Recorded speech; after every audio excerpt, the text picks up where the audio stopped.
The Falcons' offensive firepower is going to face its toughest test yet, carrying an unproven defense to the playoffs.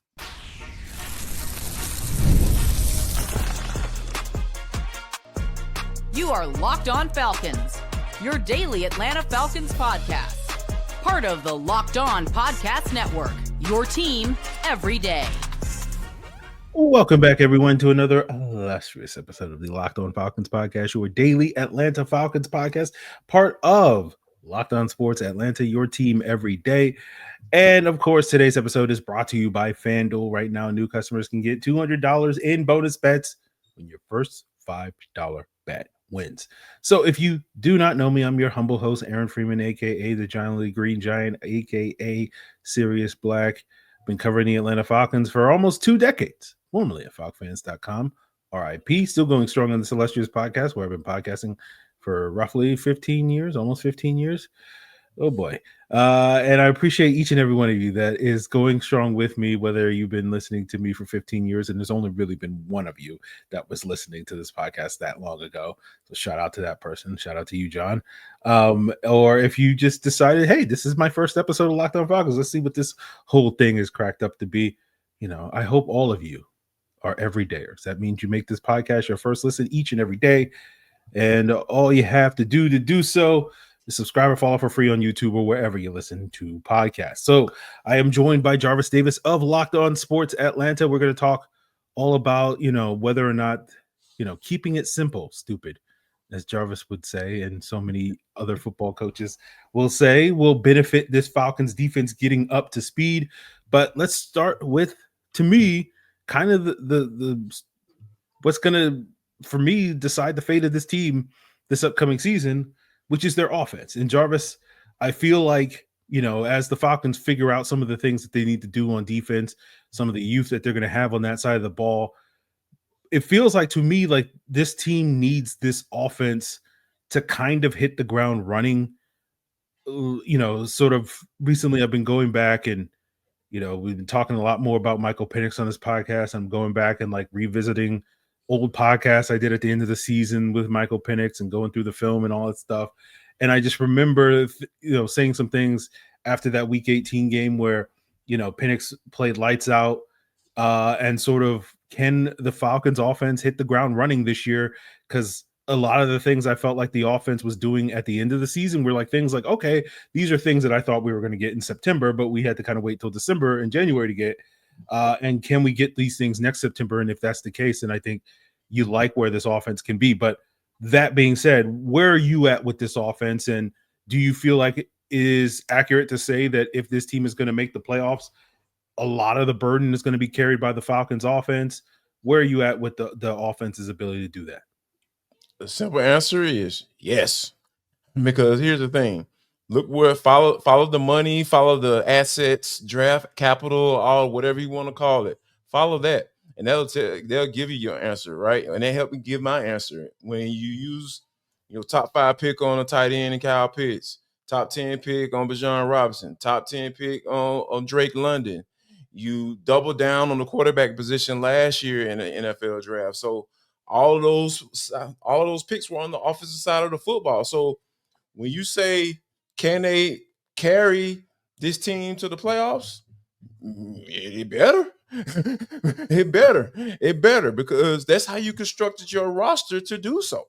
So they're gonna have to carry this bad boy until they figure it out on the defense side of football. Now, granted, the defense side of the football is where you can't figure things out quickly because, hey, you got a whole bunch of mother blankers that can get to the quarterback. You're going to figure it out. You can figure it out really quickly. Okay, we just going to keep James Pearson here on 3rd and long? Yeah. Or we going to put him on all 3 downs? Yep. He balling out? Yep, let's go. Jaylen Walker? Oh, man. You rushing from stand-up linebacker too on 3rd down? Oh, and he putting a hand in the dirt on 1st and 2nd down? Oh, man. Yep. Figured it out, coach. Let's figure it out. For me, it has to be the offense. It has to be Michael Penix doing what I say he needs to do, and that's average 25 to 26 points a game. I feel like that's the sweet spot for them. If they can get to that number, I feel like that can be one of the reasons why they get there get to where they want to be. Yeah. Now, yeah, we've heard Jeff Ulbrich talk about, when talking about the defense and getting after the quarterback, that they expect to be able to play with leads, so that will allow, that pass rush to be able to get home. But I think it's interesting you bring up the, 25, 26 points a game, Jarvis, because I'm looking at these first 6 games of the season. And I'm looking at what the average amount of points that these offenses that the Falcons play coming out of the gates: Tampa Bay, Minnesota, Carolina, Washington, Buffalo, San Francisco. And I feel like they kind of have to go 3-3 to start this season to be in the position where they want to be, going into that middle portion of the season. Mm-hmm. But I'm looking at the Bucs. They averaged 30 points a game last year. I'm looking at the Vikings. They averaged 25 points a game.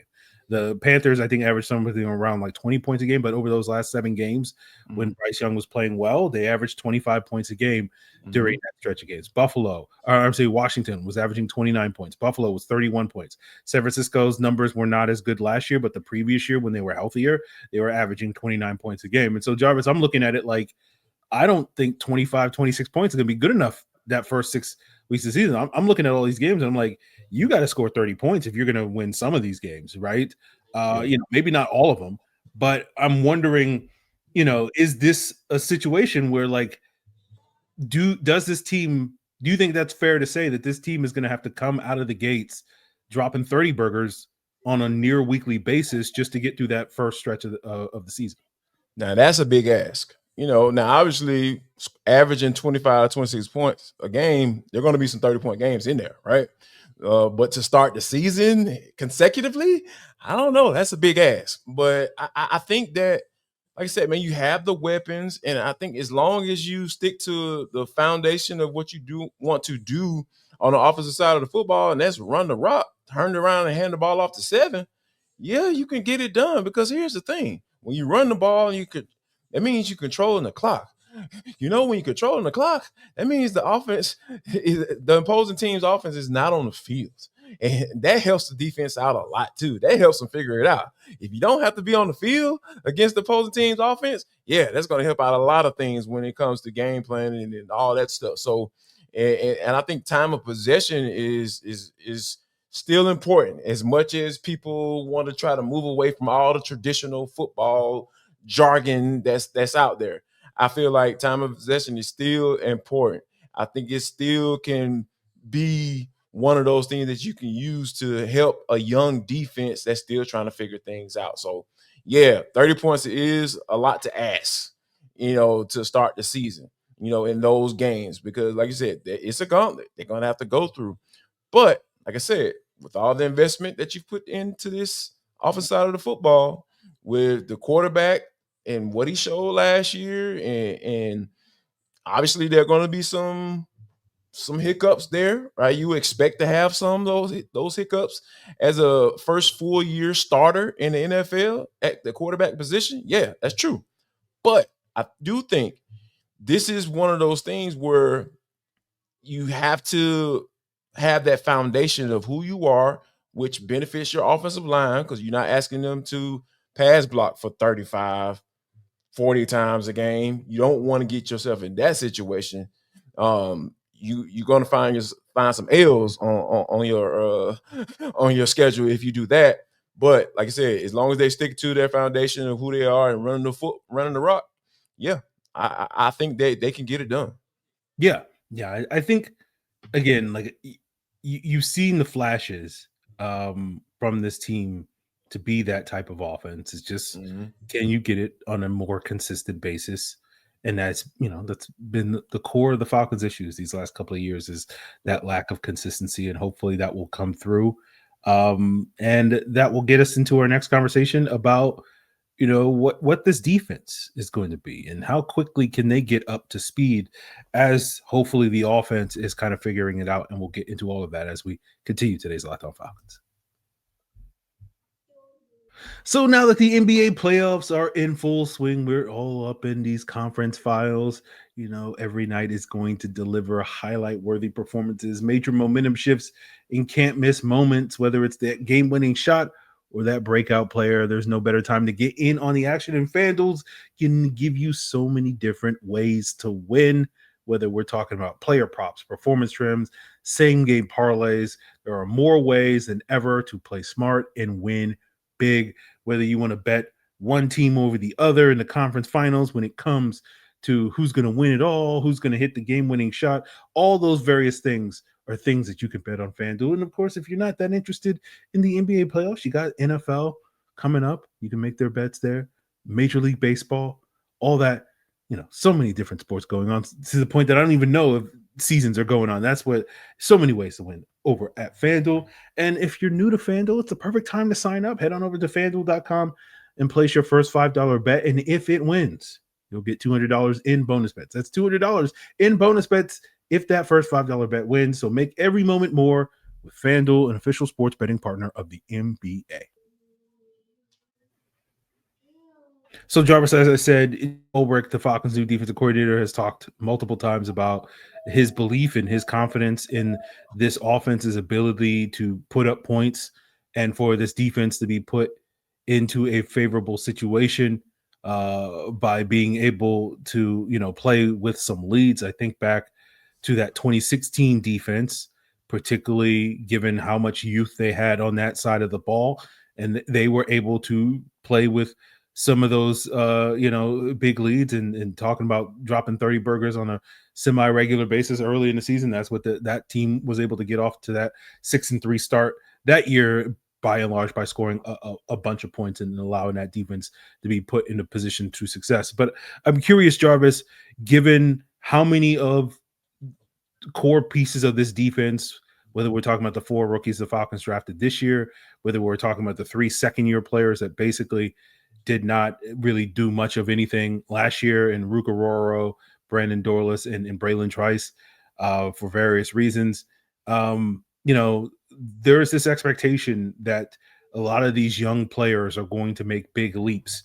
And sort of, I'm curious from your mind, what is sort of the timetable that you're expecting these guys to be regular contributors? Is this going to be a week 1 thing where we're watching, Jaylen Walker snag a Baker Mayfield interception or something off of a pressure from James Pierce and Ruka, what how do you, where's your timeline at with this defense getting up to speed? Well, for me, I'm expecting the flashes to come early because we talked about the floors of the Falcons drafting players with high floors, right?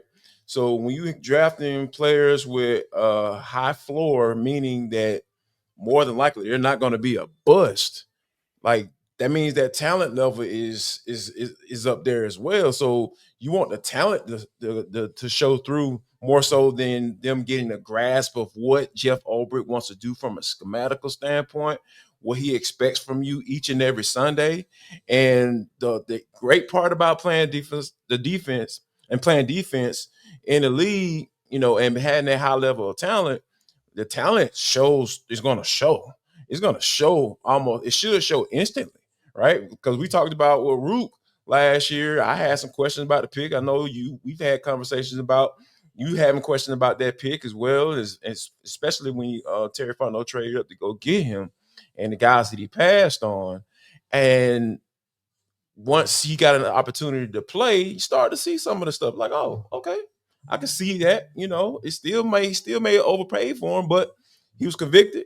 He felt the guy has talent, and you can see, the TFLs and from the sack that he got in the preseason. I think all of those things kind of come together and say, all right, we know that all you guys are going to be playing together for the first time when it comes to the rookies and the linebackers. We're still trying to figure out who's going to be the nickel, who's going to be the starting safety. Xavier Watts going to come in and supplant Jordan Fuller, or is Jordan Fuller in the lead? All those questions are going to be answered.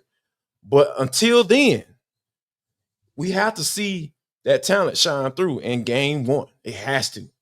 Otherwise, you probably made the wrong decision. Yeah, and that gets me to what I want to ask you about.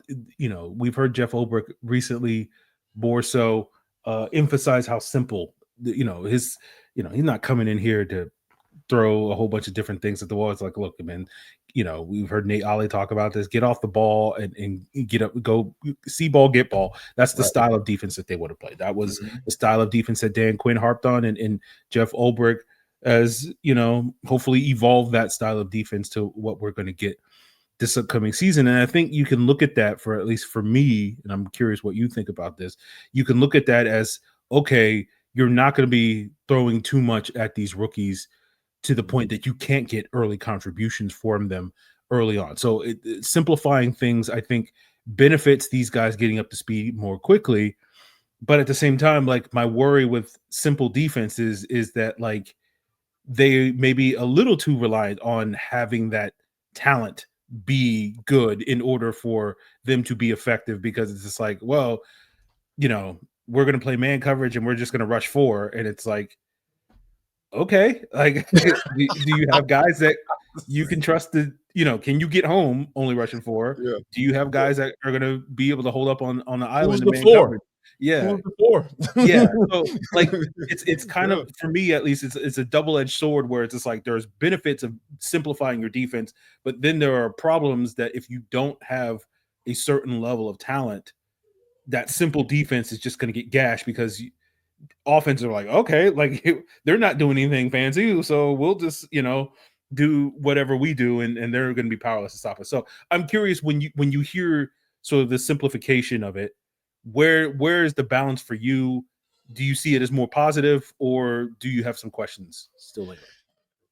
I see it as a positive, and here's why. I use Jaylen Walker as an example. When you think about all of the multiple things that he can do, right? I just go back to what Kirby Smart saying, hey, man, we're going to have you stand up linebacker. We're going to have you outside. We're going to have you spy. We're going to have you play big nickel. We're going to have you just doing everything and all that stuff like a water hose, right? We're going to just throw all this stuff at you. You're going to be able to figure it out. And he was good enough to be able to be drafted in the first round of the NFL draft. However, once you get to the league, things are different. So I think that when you make that jump to the league, coaches have to say, okay, where can this dude have success, the quickest? Rushing the passer. Because guess what? It's not really that complicated. Yeah, it's hard to get to the quarterback, sure enough, but when you're talking about scheme and hey, man, what's your go-to move and what's your counter? Make it work. It's just all about what you ask guys to do. And I even when I was talking to Nate Ollie about it, I asked him about that, because Jaylen Walker was the example then. That was the topic of conversation. It was just like, man, how do you balance saying, hey, we want you to be able to do all these multiple things because we feel like you had a talent to be able to do so, versus maximizing your return on your investment, like, early. Just like, hey, man, it has to show game one, in my opinion. It has to show in game one. So when I hear Jeff Ulbrich say that, it gives me a little peace. It gives me a little calmness. Kind of a peace and serenity comes through my body when he says we're going to keep it simple. And when, one of the first times you put a microphone in his face and they asked him about Jaylen Walker, what did he say? They'll have him focus on the edge. I'm telling you, man, like, I know it sounds super simple, but I think that football isn't complicated. Coaches make it hard sometimes. Like a famous philosopher by the name of Randy McMichael said that once. And when you think about all those things being put together, when you have James Pierce Jr., okay, what does he do best? Rush the passer. Okay, Jaylen Walker, what does he do best? Rush the passer. Caden Ellis, what does he do best? Rush the passer. So guess what? Caden, I know you understand the coverages and all that thing. You have all those experience of doing multiple things. So yeah, me maximizing your potential is going to be super easy. So I can throw a whole bunch of things at you. Let me say that. I can throw a whole bunch of things at Caden Ellis. And that might be what, his Jaylen Walker, he can probably be a A+++ version of Caden Ellis eventually down the line. But as in your rookie year, sir, you're going to be rushing this passer. So yeah, I love that he's saying, hey, man, we're going to simplify things. And then from a coverage standpoint, I mean, look at the back end of the defense. You can simplify things up front. You got Mr. Bates. You got AJ Terrell, who's been in the league, who's getting paid, and who's really, really good. You got Jesse Bates, who's really, really good. You got Mike Hughes, who's a veteran. He's been around. He's been in a different type of defense. So don't laugh at me like that, dog. No, you're like really, really good, and then Mike Hughes, and he's around. He's veteran, man. You know what I'm saying? He's solid, bro. There's nothing wrong with being solid in the league. You're still part of the 1%, bro. Like, trust me, I know how hard it is to get to that level, bro.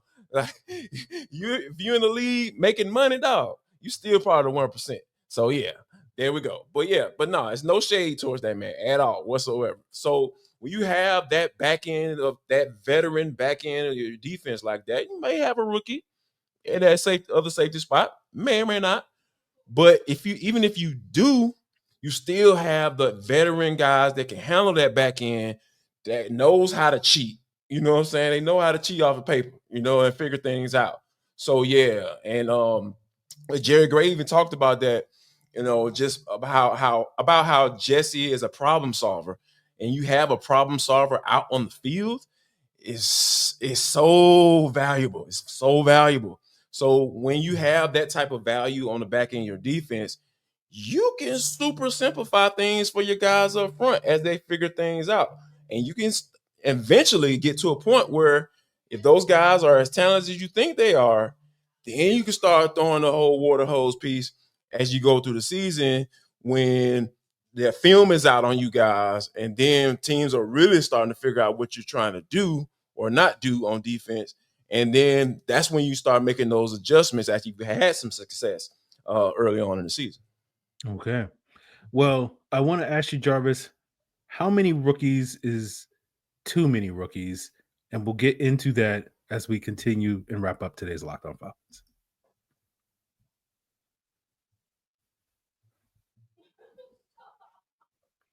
So, Jarvis, as we touched upon already today, like you're expecting these young players, whether it's the 4 draft picks, whether it's the 4 guys that are second-year players that barely played as rookies, and we could throw Michael Penix into that conversation along with Ruka Roro, Braylon Trice, and Brandon Dorless. And then you have these 4 undrafted free agents, right, that a lot of people are hyping up. Nick Nash at wide receiver, Josh Gray along the offensive line, Josh Simon at tight end, Kobe Bryant at cornerback. And I've seen all this sort of thing, Jarvis, and it's hype season. That this par for the we're here, bro. And so it's like, all these guys are coming for starting jobs, and I'm just curious to pick your brain on this. Okay. Like I sit here and I go, like I expect several of these guys to contribute and have major contributions for this team, but there is a point when we're talking about 4 draft picks, 4 second-year guys, 4 undrafted free agents, and I'm just like. Yeah, when I hear people, talking about a guy like Kobe Bryant coming for a solid, sensational veteran like Mike Hughes' job, and I'm just like, I get you're saying this because you want to hype up Kobe Bryant, sure. Right? Because you believe in the player, but at the same time, like at a certain point, like if we're talking about like 8 to 12 rookies are playing, or guys that don't have a lot, like is that doesn't sound like a formula to success for me. So Jarvis, maybe you feel a little bit different than I do on that. Because I'm notoriously just like rookies are bad and like get them out of here. I'm willing to give special dispensation for the 2025 draft class as well as the 2024 draft class. I will hold off my hatred for rookies for those guys, but like at a certain point, I'm like, this is too many rookies playing starting roles. I feel like people love to buy into the hype, but it's like, I don't think you understand what you're saying when you're saying like, we're going to have like 12 rookies contributing on this football team. So I have a public service announcement for all the people who are hyping up Kobe Bryant and Joshua Simon, supplant Kyle Pitts as the tight end. And, I mean, chill, man, chill, just relax. Relax, baby. Stop trying to be first. Because here's the thing, man. Like, that's a lot of rookies to potentially be playing. First of all, it's not enough roster spots. So if you're talking about 4 UDFAs making this roster and becoming starters, that means Terry Fontenot need to be fired. I'm just saying. I'm just saying, dog. Like, It's- you know what I'm saying? Yeah, I Think feel about like, that, when dog. you say it, it's like, oh yeah, man, we got this great undrafted rookie class, and they're going to start, and it's like, that's not a good thing, my guy. It's not, bro. It's not. One UDFA making your roster and being a contributor in this first year, that's amazing. Just from a percentage standpoint.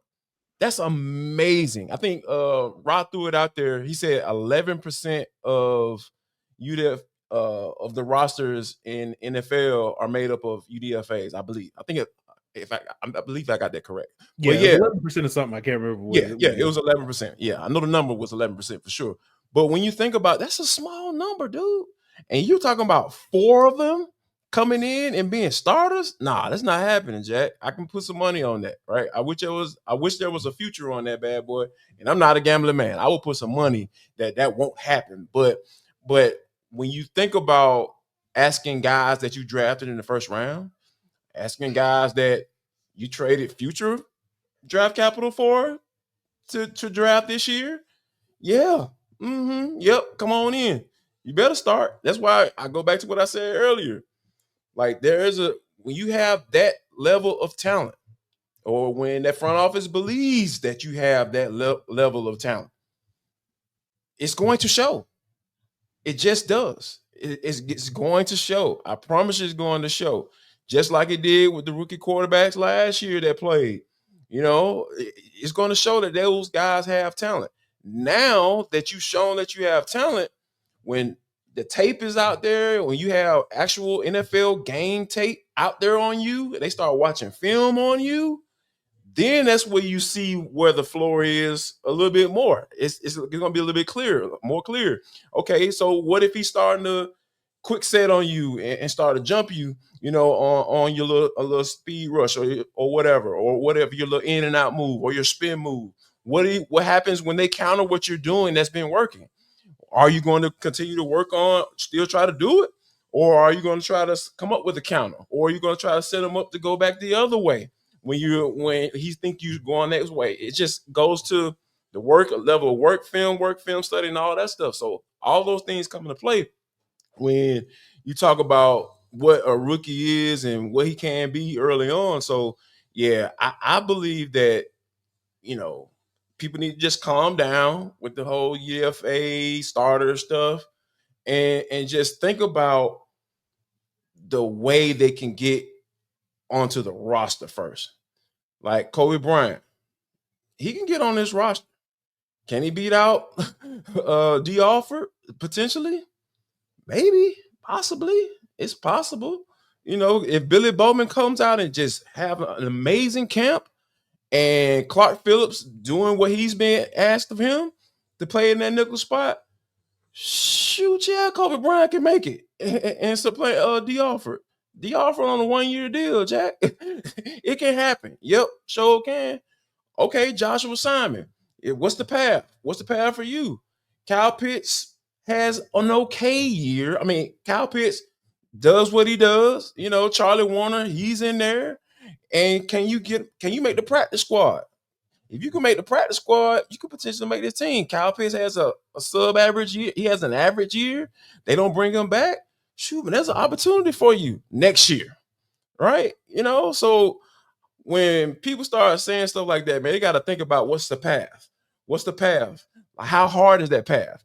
The path for Kobe Bryant to make this team, I don't think it's that hard because I think he's a talented cat. And I believe he can potentially, get D Alford up out of here. You know what I'm saying? No shade, D. You know what I'm saying? Hey, man, he gave the city some good service. You know what I'm saying? But it might be time for you to go. Thank you. When they able to sign a guy like that. Yeah, I mean, like, I hope nobody's family members are listening to the show because I don't need anybody family members coming at me on Twitter in my DMs. You know what I'm saying? Comes with the territory. I've had many a DM with a brother, uncle, a cousin of a Atlanta Falcon person that did not feel that I had given that person a fair shake on the podcast. So I'm just like, hey, you know what it is. Hey, bro. Yeah. You know what I'm saying? But yeah, no, it is fascinating to me, Jarvis, because I considered myself a Kobe Bryant fan, and then sure, like since the Falcons signed him, like the hype train is, and I'm like, what? hey guys, like, Man, you know how this city is, man. When somebody finds somebody, like, oh man, you such and such, and then all of a sudden they hear you talk about him. Oh yeah, Aaron on him. Oh, and then later on down the road, when I say something about him, they were like, you Jarvis, you late. You know what I'm saying? They stands by that time. Instead of fans, they're stands at this point. I was just like, man, come on, bro. Yeah, I'm just like, slow down. I don't know. It's like certain, because I remember this happened last year with Spencer Rattler, where I was like, I liked Spencer Rattler like as a 3rd round bet, and I'm like, yeah, if you're making a 3rd round bet on a quarterback, I feel better about making that bet on Spencer Rattler. And then as we got closer to the process, I started hearing people being like, oh, he's a 1st round pick or whatever. I'm just like, I like Spencer Rattler, but I don't like him. Like, so y'all, being a Spencer Rattler fan, the definition of that changed over that process, and now it's like being a Kobe Bryant fan. It's like it's changing. Like now, a Kobe Bryant fan is like he's taking Mike Hughes' job. He's going to be the long-term, replacement for AJ Terrell. I'm just like, I'm a Kobe Bryant fan, but I said these things. I don't mess with. I don't mess with that group of Kobe Bryant fans. Like it's y'all got a little for me, so it's just like I just gotta be the best. Speaking of guys that we tab that we like for this draft class, Princely with Carolina, and my boy David Walker's in Tampa, I believe. Yeah. So we're gonna find out. Yeah. The NFC South drafted a lot of guys that I was like, I like this guy. Like the Saints didn't really do anything, but like the Panthers and the Bucs, they drafted a lot of guys that I was just like, yes. I like Yaya Diaby coming out too. Yeah. You see how that turned out. I'm hoping I was wrong on that evaluation because bro, I'm scared, dog. If David Walker mess around and be one of them dudes, dog, man, I would be very hurt. Yes. Very hurt. Yes. Yeah. I'm getting sad thinking about David Walker being successful in Tampa Bay. In the first game, right. In the first game, dog. Oh my gosh, bro. We gotta talk about it on the postcast. Yeah. Him running through somebody on a stunt at the looper or something like that. Oh gosh. Oh. I don't need that in my life. I thought I needed it in my life. For 3 months, I thought I needed that in my life, and now I don't need it in my life. Nah, not at all. But Jarvis, I appreciate your insight into what this offense, what this defense is going to do. Again, the sky's the limit for what both sides of the ball are going to do. How quickly these young players are going to contribute. I can't wait for the hype train all summer long. It's coming, practice when someone breaks up a pass, someone gets a pressure, or it's going to be like So I'm looking forward James to it. Pierce goes up against Caleb McGarry, bro. Yeah. Oh, I got to get the video, bro. Yeah. I need that. that. That's gonna be that video, bro. The telephoto lens, because that's gonna be on the far field. I gotta figure out a way. Look, I remember one time, real quick. I know we gotta go, but I remember one time I was watching 101s and Terry doggone just came out of nowhere. It's like, yeah, you want to get out there, don't you? I'm like, nah, man, I just want to see. Y'all got these mofos on the other side of the doggone through. I gotta get binoculars to see what these guys talk about, man. But man. Dog, I can't wait, bro. I'm super excited. There's so many matchups that I want to see. I can't wait. We'll see if we get some video of Jarvis hiding in the trees, trying to get some some sneak peeks on the far side of the field or whatever. But obviously, lots more to come your way here on Locked On Falcons and, of course, Locked On Sports Atlanta all summer long. So continue to make us your first listen. And, of course, for your second listen, check out the Locked On NFL Scouting Podcast. As we get geared up for training camp, Kyle and Joe are going to keep you guys informed on what all the NFL teams are doing and how they're building their rosters. And so check out Locked On NFL Scouting on YouTube or wherever you listen to podcasts. It's all part of Locked On Podcast Network, your team every day.